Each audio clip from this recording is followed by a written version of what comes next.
Hello दोस्तों, नमस्कार। मैं आशीष माध्यम क्लासेस में आप सबका बहुत बहुत स्वागत करता हूं। तो स्टूडेंट्स, हम लोग देख रहे हैं क्लास 10th विद्या क्वेश्चन बैंक साइंस, पहला अभ्यास रासायनिक अभिक्रियाएं एवं समीकरण। तो 6 क्वेश्चंस तक हम लोग देख चुके हैं। तो आइए अब देखते हैं क्वेश्चन नंबर 7। तो अभी तो मैं अपने स्टूडियो में हूँ नहीं, तो इसलिए जो है कैमरे के सामने आकर नहीं बता रहा हूँ। तो ऐसे ही देख लेते हैं यार, क्या दिक्कत, कोई दिक्कत थोड़ी है। वैसे भी देखेंगे, ऐसे भी देखेंगे, तो जैसे मन हो वैसे देख लेते हैं, ठीक ना। कोई समस्या नहीं है। तो आइए देखते हैं क्वेश्चन नंबर 7 से। क्वेश्चन क्या कह रहा है कि जब लोहे की कील को कॉपर सल्फेट के विलयन में डुबोया जाता है तो विलयन का रंग क्यों बदल जाता है, ठीक ना। क्या बोल रहा है कि जब लोहे की कील को, ठीक ना, लोहे की कील को कॉपर सल्फेट के विलयन में डुबाया जाता है, तो देखिए लोहे की कील यानी Fe होगा, ठीक। अब इसको हम लोग कॉपर सल्फेट यानी CuSO4 में डुबो देंगे। तो डुबो देते हैं तो क्या हो जाता है ये हमको बताना है। तो क्या होगा, तो अगर अभिक्रिया देखा जाए तो देखिए कॉपर कम क्रियाशील है, Fe यानी लोहा अधिक क्रियाशील है। तो लोहा क्या करेगा, कॉपर को उसके यौगिक से अलग कर देगा, यानी फिर क्या हो जाएगा, ये हो जाएगा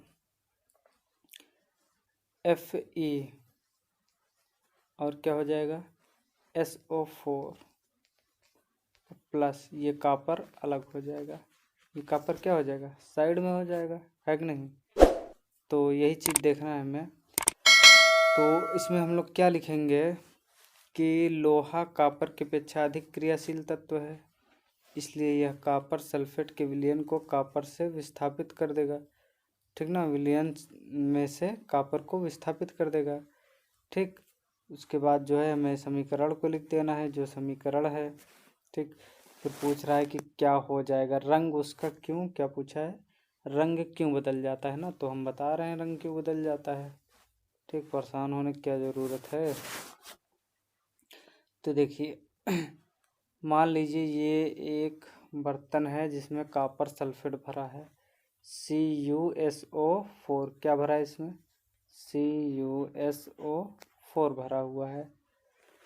तो अब जो है, अच्छा कलर कोई और चूज कर लेते हैं, ठीक ना।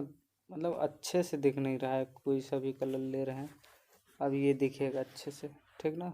आप सही है, बढ़िया है अब, ठीक ना। तो देखिए कोई मान लीजिए ये बर्तन हो गया, इसमें हम लोगों ने क्या रख दिया, CuSO4 कॉपर सल्फेट का विलयन रख दिए हैं, कैसा, जलीय विलयन।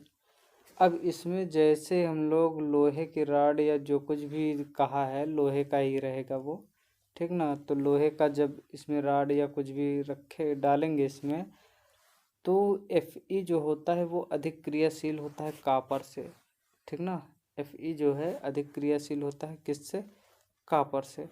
तो ये जो जलीय विलयन है, ये जो विलयन है जल वाला, ये जलीय विलयन क्या हो जाएगा, इसमें जो है ये Fe मिल जाएगा और कॉपर क्या हो जाएगा, अलग हो जाएगा। यानी अब जो ये विलयन हो जाएगा वो हो जाएगा FeSO4 एक्वस यानी एक क्यू यानी जलीय विलयन। अब क्या हो गया, FeSO4 एक्वस और कॉपर क्या हो गया, अलग हो गया। अब ये जो कॉपर अलग हुआ है, ये कॉपर जो है ना, ये जो आयरन की रॉड है या जो कुछ भी है आयरन का, उसके ऊपर जो है चिपक जाएगा, ठीक ना। तो अब ये बताइए, जब ये कॉपर था, कॉपर हट के ये आयरन Fe जुड़ गया है इस विलयन में, जलीय विलयन में, तो इसका रंग चेंज नहीं हो जाएगा, बिल्कुल हो जाएगा। तो जब इसका ये चेंज हो जाएगा तो ये जो है कॉपर सल्फेट जो था CuSO4, इसके रंग से हल्का रंग हो जाएगा, किसका, FeSO4 का, ठीक ना। तो हमें क्या लिखना है आंसर, ये बोला है कि जब लोहे की कील को कॉपर सल्फेट के विलयन में डुबोया जाता है तो विलयन का रंग क्यों बदल जाता है। तो बता रहे हैं भाई साहब क्यों बदल जाता है, काहे टेंशन ले रहे हो यार, ठीक। तो हम लिखेंगे क्या कि जब लोहे की कील को कॉपर सल्फेट के विलयन में डुबोया जाता है तो जो है आयरन अधिक यानी Fe अधिक क्रियाशील होने के कारण CuSO4 से Cu को अलग करके खुद जुड़ जाता है और FeSO4 का विलयन बना लेता है, जलीय विलयन बना लेता है और कॉपर को अलग कर देता है। अब यही कॉपर जो है ये सॉलिड में होता है और ये कॉपर लोहे की कील पे आकर के जम जाता है, ठीक ना। ये हो गया।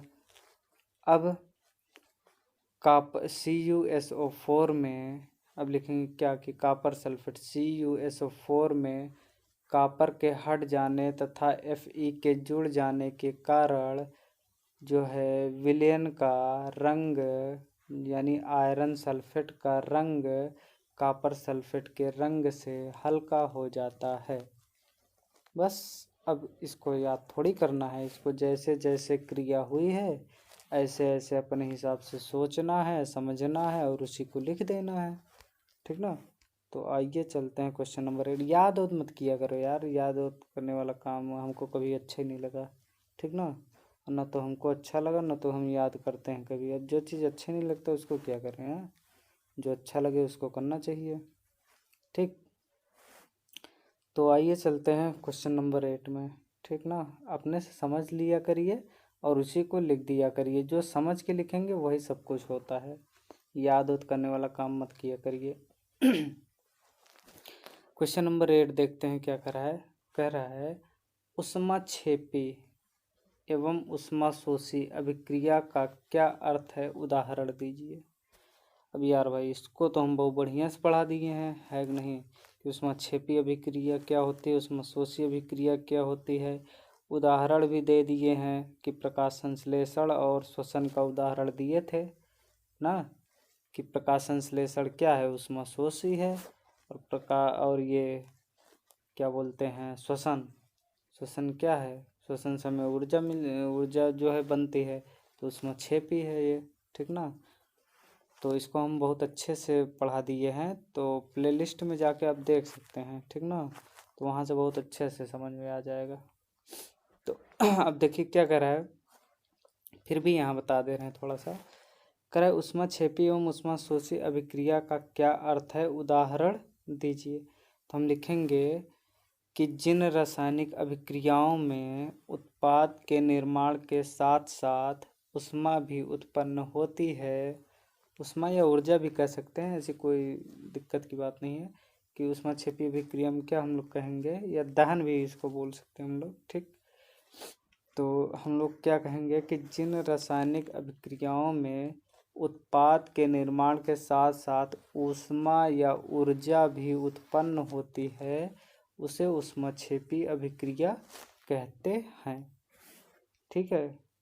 तो कोई दिक्कत नहीं है। अब उदाहरण देना है, तो उदाहरण में जैसे देख लीजिए मेथेन गैस है ये CH4, इसका ऑक्सीजन की उपस्थिति में जब दहन होता है तो ये कार्बन डाइऑक्साइड गैस बनाता है और H2O भाप बनाता है। देखिए जी लिखा है ना, जी का मतलब क्या, गैस यानी भाप बनाता है। तो इसको क्या बोलते हैं और क्या ऊष्मा उत्पन्न होती है, ठीक। तो देखिए जब किसी भी चीज़ का दहन होता है तो आप देखेंगे थोड़ी गर्मी बढ़ जाती है यानी ऊष्मा उत्पन्न हो जाती है, ठीक ना। और ऐसे ही क्या है, जैसे ये है ऊष्मा, क्या है, ऊष्माक्षेपी की बात कर रहे हैं ना, तो ऐसे ही है उसका श्वसन की अभिक्रिया है, तो नीचे शायद दी भी गई है, ठीक। तो श्वसन क्या है, ऊष्माक्षेपी अभिक्रिया है। अब ऊष्माशोषी की बात करें तो ऊष्माशोषी क्या होता है, ऊष्माशोषी में हम लोग कहेंगे कि ऐसी रासायनिक अभिक्रिया या फिर जिन रासायनिक अभिक्रियाओं को संपन्न होने के लिए ऊर्जा की आवश्यकता होती है उन्हें हम लोग ऊष्माशोषी, ऊर्जा या फिर ऊष्मा की आवश्यकता होती है तो उन्हें हम ऊष्माशोषी अभिक्रिया कहते हैं। जैसे में देखिए ये N2 है, ठीक ना। N2 जब ऑक्सीजन की उपस्थिति में रहेगा तो इस क्रिया को संपन्न होने के लिए हमें ऊष्मा देना पड़ेगा, ठीक ना। तब ये क्रिया जाके संपन्न होगी।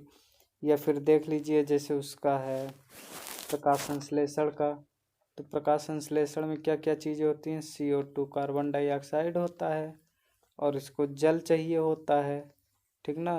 तब पेड़ पौधे अपना भोजन कैसे बनाते हैं, कार्बन डाइऑक्साइड से और जल से। उनके पास गैस सिलेंडर, चूल्हा, पनीर ये सब तो है नहीं, हाँ कि सब्जी मसाला, आलू, तेल, अदरक ये सब तो है नहीं। उनके पास क्या है, कार्बन डाइऑक्साइड है, H2O है, इसी से मिल करके वो अपना भोजन बना लेते हैं। तो जब ये अपना भोजन बनाते हैं तो इनको और क्या चाहिए होता है, सूर्य का प्रकाश चाहिए होता है। क्लोरोफिल तो इनके पास पहले से ही होता है, तो सूर्य का प्रकाश चाहिए होता है इनको। तो सूर्य का जो प्रकाश दिया जाता है, तो अब देखिए इनको ऊष्मा या ऊर्जा दी गई है, तब जाके ये क्रिया संपन्न हो गई है। तो इसको हम लोग क्या बोलेंगे, ऊष्मा शोषी अभिक्रिया। तो आइए बढ़ते हैं आगे, देखते हैं क्वेश्चन नंबर 9। अब क्वेश्चन नंबर 9 बोल रहा है कि श्वसन को ऊष्माक्षेपी अभिक्रिया क्यों कहते हैं, वर्णन कीजिए। तो इसमें भैया हम लोग क्या लिखेंगे, इसमें हम लोग लिखेंगे कि श्वसन, अच्छा क्वेश्चन क्या बोल, श्वसन को ऊष्माक्षेपी अभिक्रिया क्यों कहते हैं। तो हम लोग लिखेंगे श्वसन की क्रिया के दौरान ऊष्मा उत्पन्न होती है, ठीक ना, ऊष्मा या फिर ऊर्जा कह लीजिए उत्पन्न होती है, इसलिए श्वसन को ऊष्माक्षेपी अभिक्रिया कहते हैं। या फिर हम लोग ये कह सकते हैं कि श्वसन में, ठीक ना, कि श्वसन की क्रिया में कार्बोहाइड्रेट ग्लूकोज में टूट जाता है, ठीक। फिर ये ग्लूकोज हमारे शरीर में उपस्थित ऑक्सीजन से क्रिया करके कार्बन डाइऑक्साइड, जल और ऊर्जा का निर्माण करता है। तो ऊर्जा जब बनती है तो इसलिए उसको ऊष्माक्षेपी अभिक्रिया बोलते हैं। तो आइए चलते हैं क्वेश्चन नंबर 10 में।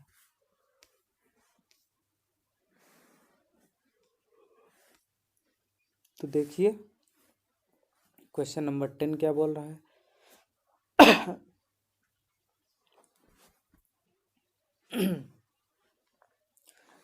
क्वेश्चन नंबर 10 कह रहा है रासायनिक समीकरण देते हुए सल्फर डाइऑक्साइड यानी SO2 का कोई एक अपचायक गुण बताइए, ठीक ना। क्या बताना है, अपचायक गुण बताना है। तो ऑक्सीकरण अपचयन हम पढ़ाए हैं, तो उसमें ऑक्सीकारक अपचायक क्या होता है सब कुछ बताया गया है अच्छे से। आपको नहीं मालूम है तो प्लेलिस्ट में जाके देख लीजिए। अब यहाँ पे समय क्या बर्बाद करें, ठीक ना। तो यहाँ पे जो है हम लोग देखते हैं आगे। बाकी आपको डिटेल में देखना है तो प्लेलिस्ट में जाके देख लीजिए ना, किसने रोका है आपको। तो देखिए क्या है कि जल की उपस्थिति में, यहाँ क्वेश्चन क्या बोला है कि SO2, ठीक ना, सल्फर डाइऑक्साइड का हमें कोई गुण बताना है, कि इसका कोई गुण बताइए, कौन सा अपचायक गुण बताना है। तो हम क्या बोलेंगे कि देखिए जैसे जो SO2 होता है ना, ये सल्फर डाइऑक्साइड, इसको जब जल की उपस्थिति में ये हाइलोजन से जब क्रिया करता है, हाइलोजन क्या होता है, क्लोरीन, फ्लोरीन, ब्रोमीन, आयोडीन, ये सब क्या है, ये सब हैलोजन है। क्या है, हैलोजन तत्व है, ठीक ना, इनको हैलोजन तत्व बोला जाता है। तो जब ये हाइलोजन तत्व के साथ क्रिया करता है यानी सल्फर डाइऑक्साइड SO2 जल की उपस्थिति में जब हाइलोजन से अभिक्रिया करता है, जैसे मान लीजिए क्लोरीन है, क्लोरीन से अभिक्रिया करेगा, तो ये देखिए इसमें फिर ये क्या बनाता है, HCl बना लेता है और H2SO4 बना लेता है, ठीक ना। क्या बना लेता है, H2SO4 बना लेता है। तो यही इसका अपचायक गुण है, बस हो गया। इसमें क्या हाइड्रोजन जुड़ जाएगा, किसमें, Cl में। Cl में क्या हो जाएगा, हाइड्रोजन जुड़ जाएगा। तो हाइड्रोजन का जुड़ना क्या होता है आप जानते ही हैं, सब कुछ पढ़ाई है आप लोगों ने, विद्वान तो आप लोग है ये हैं, उसमें कोई दो राय थोड़ी। आइए देखते हैं क्वेश्चन नंबर 11। तो क्वेश्चन नंबर 11 करा है, रेडॉक्स अभिक्रिया किसे कहते हैं, उदाहरण देकर स्पष्ट कीजिए। तो भैया रेडॉक्स अभिक्रिया क्या होती है, रेडॉक्स, ठीक ना। अच्छा रेडॉक्स ऐसे देखिए, जिसमें जो है ऑक्सीकरण और अपचयन यानी रिडक्शन और ऑक्सीडेशन, देखिए ऑक्सीडेशन का OX ले लिया गया है और रिडक्शन का ये रेड ले लिया गया है, ठीक ना। तो ऐसी अभिक्रिया जिसमें ऑक्सीकरण और अपचयन दोनों अभिक्रियाएं होती हैं उनको रेडॉक्स अभिक्रिया कहते हैं, ठीक ना। तो रात काफ़ी ज़्यादा हो रही है यार, इसलिए थोड़ा सा नींद टाइप का भी लग रहा है, लेकिन कोई दिक्कत नहीं है, इसको हम लोग फिनिश करके तभी जो है आराम करते हैं, ठीक ना। हाँ, तो रेडॉक्स अभिक्रिया किसे कहेंगे, ऐसी रासायनिक अभिक्रिया जिसमें ऑक्सीकरण और अपचयन दोनों क्रियाएं होती हैं रेडॉक्स अभिक्रिया कहलाती है। बस बात खत्म। एग्जाम्पल देना है तो कोई सा भी एग्जाम्पल दे दीजिए रेडॉक्स अभिक्रिया का। जैसे देख लीजिए ये यहाँ पे एग्जाम्पल दिया गया है, यह है CuO प्लस H2। देखिए CuO में इधर जाके ऑक्सीजन हट गया, यहाँ CuO था, यहाँ Cu, तो ऑक्सीकरण हट गया यानी CuO यानी कॉपर ऑक्साइड का क्या हो गया, अपचयन हो गया। देखिए ये कॉपर का अपचयन कभी मत बोलिए, यहाँ पे कॉपर ऑक्साइड का अपचयन हुआ है, ठीक ना, कॉपर ऑक्साइड का अपचयन हुआ है, तो ये इसका अपचयन हो गया। और ये देखिए H2 है, H2 जाके H2O बन गया यानी ऑक्सीजन इसमें जुड़ गया, तो ऑक्सीजन का जुड़ना ऑक्सीकरण होता है। तो ये एग्जांपल आप लोग दे सकते हैं बहुत ही अच्छे तरीके से। आइए देखते हैं question number, next question number 12, ठीक। 12 के बाद 13 है, उसके बाद विस्तृत उत्तरीय प्रश्न है। तो देखिए क्वेश्चन नंबर 12 क्या हो जाएगा। अच्छा क्या कर रहा है, निम्न पदों का वर्णन कीजिए। चलो भाई वर्णन ही करना है ना, कर देंगे, इसमें क्या दिक्कत है। कर रहे निम्न पदों का वर्णन कीजिए तथा प्रत्येक का एक एक उदाहरण भी दीजिए। अच्छा उदाहरण भी देना है, कोई दिक्कत नहीं, चलो देखते हैं। तो पहला टिप्पणी में लिखना है संक्षारण पे, दूसरा विकृत गंधिता पे। तो आइए संक्षारण की बात कर लेते हैं। संक्षारण किसे कहते हैं, देखिए किसी धातु पर जब कोई परत जम जाती है वही संक्षारण होता है, सीधा सीधा शब्दों में। और ये कब होता है, जब वो वस्तु नमी या आर्द्रता के पास होती है। तो इसको लैंग्वेज में देखते हैं क्या होता है संक्षारण। थोड़ा जूम कर देते हैं अच्छे से दिखे आप लोगों को, थोड़ा बड़ा बड़ा दिखे, है कि नहीं। चश्मा उश्मा तो ऐसे लग जाता है आजकल कम उम्र में ही, क्या करोगे, पढ़ाई कितना लोड रहता है, ठीक ना। जैसे जैसे समय बीत रहा है पढ़ाई भी वैसे वैसे उसका टारगेट भी बढ़ता जा रहा है कि नहीं।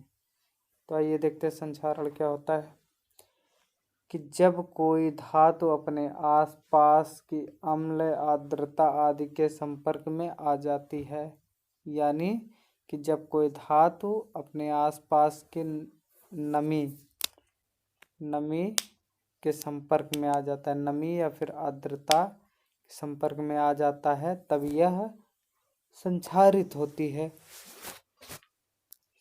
और इस प्रक्रिया को संक्षारण कहते हैं। यानी इसके ऊपर धातु के ऊपर कोई परत जम जाती है। जैसे एग्जाम्पल के रूप में चांदी देख लीजिए, चांदी के ऊपर काली परत, तांबे के ऊपर हरी परत और लोहे के ऊपर जो है भूरे रंग की परत यानी जंग जम जाती है, तो उसे ही हम लोग संक्षारण कहते हैं। एग्जाम्पल भी हो गया, ठीक ना। जैसे देखिए वो जो चार्जर होता है, चार्जर का अंदर का जो पिन बना होता है कॉपर का बना होता है, उसमें देखिए जैसे काफ़ी टाइम बीत जाता है ना, तो उसमें देखेंगे आप लोग हरा हरा जो है पदार्थ उसमें जम जाता है। तो यार नींद टाइप का आ रहा है हमको, चलो लेकिन ख़त्म कर लेते हैं यार इसको वीडियो को, ठीक ना, तभी सोते हैं। ये देखते हैं विकृत गंधिता, नंबर 2 है विकृत गंधिता किसे कहते हैं। तो विकृत गंधिता, ठीक ना। तो क्या होता है विकृत गंधिता, जब वसा और तेल तथा उनमें बनाए गए खाद्य पदार्थ वायु की ऑक्सीजन से क्रिया करके ऑक्सीकृत हो जाते हैं तो इसमें एक विशेष गंध आने लगती है तथा स्वाद भी खराब हो जाता है।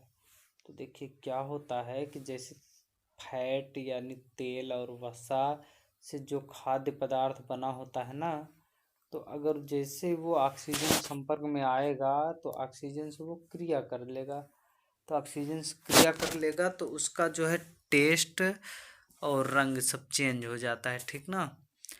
तो इससे बचाने के लिए हम लोग क्या करेंगे, जैसे आइए पहले इसको थोड़ा सा देख लेते हैं, उसके बाद बताते हैं क्या करेंगे, ठीक ना। तो आगे बोल रहा है इस प्रक्रिया को ही विकृत गंधिता कहते हैं। राइट बात है एकदम, कि स्वाद चेंज हो जाता है, रंग चेंज हो जाता है, यही क्या विकृत गंधिता कहलाता है। अचार व मुरब्बों का खुली वायु में रखने पर खराब हो जाना विकृत गंधिता का प्रमुख उदाहरण है। लो भाई उदाहरण भी हो गया, ठीक ना। अब इससे विकृत गंधिता से बचाने के लिए हम लोग करते क्या है कि जैसे जो भी पैकेट होता है चिप्स का या फिर कुछ भी तेल और वसा वाला पैकेट होता है, तो उस पैकेट से हम लोग क्या करते हैं कि उसमें से हम लोग ऑक्सीजन को रिमूव कर देते हैं, ऑक्सीजन को बाहर निकाल करके उसमें नाइट्रोजन गैस भर देते हैं, ठीक ना। तो नाइट्रोजन गैस भर देते हैं तो नाइट्रोजन कम क्रियाशील होता है, तो ये क्रिया नहीं करता है तो ऑक्सीकृत नहीं हो पाता है। और फिर जो है जब ऑक्सीकृत नहीं हो पाता है तो लंबे समय तक उसको हम लोग रख सकते हैं और खाने योग्य वो रहेगा लंबे समय तक। आइए क्वेश्चन नंबर 13 देख लेते हैं, उसके बाद फिर यार वीडियो को बंद करते हैं क्योंकि मुझे अब जो है ना नींद आ रही है, ठीक। फिर नेक्स्ट वीडियो में देखते हैं विस्तृत उत्तरीय प्रश्न, ठीक है भाई साहब। क्या करोगे यार, समय भी हो गया, सोने का टाइम हो गया यार, सोना चाहिए अब, ठीक ना। तो क्वेश्चन नंबर 13 बोल रहा है ऑक्सीकरण प्रक्रिया को उदाहरण सहित समझाइए, या फिर ये कह लीजिए कि ऑक्सीकरण प्रक्रिया पर एक टिप्पणी लिखिए, या फिर ये क्वेश्चन और है योग अभिक्रियाओं पर टिप्पणी लिखिए, ठीक ना। तो इसमें से कोई सा भी क्वेश्चन आपसे पूछ सकता है, ठीक। तो ऑक्सीकरण अभिक्रिया क्या होती है, ऑक्सीजन का जुड़ना, ऐसी अभिक्रिया जिसमें ऑक्सीजन जुड़ रहा हो वो क्या कहलाती है, ऑक्सीकरण अभिक्रिया कहलाती है।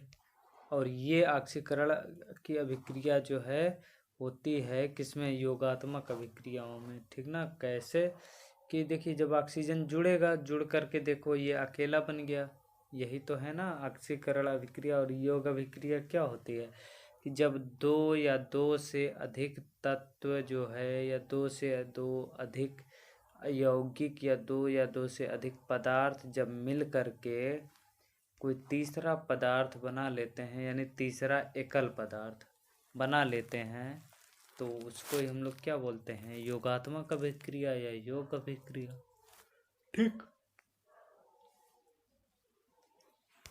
तो नेक्स्ट एग्जांपल देखो, जैसे सल्फर है SO2 से क्रिया करके SO2 बना लिया, ये भी देखिए योगात्मक अभिक्रिया भी है और ऑक्सीजन जुड़ रहा है तो इसलिए ऑक्सीकरण भी है। अब जैसे देखो नेक्स्ट एग्जांपल इसमें दिया है HCl प्लस MnO2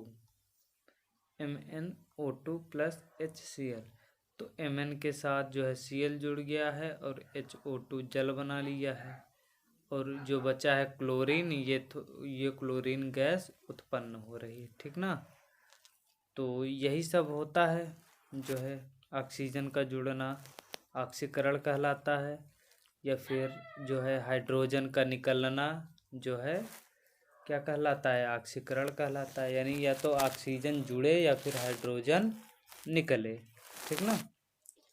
तो आज की वीडियो को यहीं पे ख़त्म करते हैं मेरे भाई, मिलते हैं नेक्स्ट वीडियो में, ठीक। कुत्ते भी भौंक रहे हैं, कह रहे हैं बस कर यार कब तक चिल्लाएगा। अरे भाई चलो तुम्हारी बात मान ले रहे हैं यार, काहे टेंशन लेने लगते हो तुम, ठीक है तुम जाओ सो ना यार, हमको जब सोना होगा हम सोएंगे, फालतू परेशान होते हो, हमको परेशान करते हो, ठीक। तो चलो यार ये सब फालतू बातें हैं, मिलते हैं नेक्स्ट वीडियो में, ठीक है। तब तक के लिए bye bye, take care and good night.